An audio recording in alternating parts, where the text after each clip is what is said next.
નમસ્કાર, star India TV ન્યૂઝમાં આપનું હાર્દિક સ્વાગત છે। આપ જોઈ રહ્યા છો સ્ટાર ઇન્ડિયા ટીવી ન્યૂઝ, સત્યની વાતે સત્યની સાથે। જલ હી જીવન હેના સંકલ્પ સાથે દિયોદર ખાતે રાજ્યમંત્રી મુકેશ પટેલ દ્વારા જળ સંચય યાત્રાનો શુભારંભ અને રિચાર્જ બોરવેલની કામગીરીનું ભૂમિપૂજન કર્યું।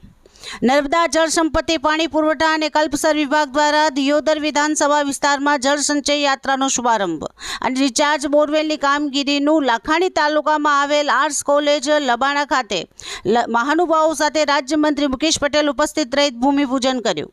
રાજ્યમંત્રી મુકેશ પટેલ દ્વારા જણાવવામાં આવ્યું કે પાણી એ પરમેશ્વરનો પ્રસાદ છે। આપણી આવનારી પેઢીઓ માટે જળ સંસાધનો જળવાઈ રહે તે માટે પાણીનો વિવેકપૂર્ણ ઉપયોગ કરવો એ આપણે સૌની નૈતિક અને સામાજિક જવાબદારી છે। આવું આપણે સૌ પાણી બચાવવાનો તેમજ જળ સ્ત્રોતોની સ્વચ્છતા, સંરક્ષણ અને સંવર્ધનનો સંકલ્પ કરીએ।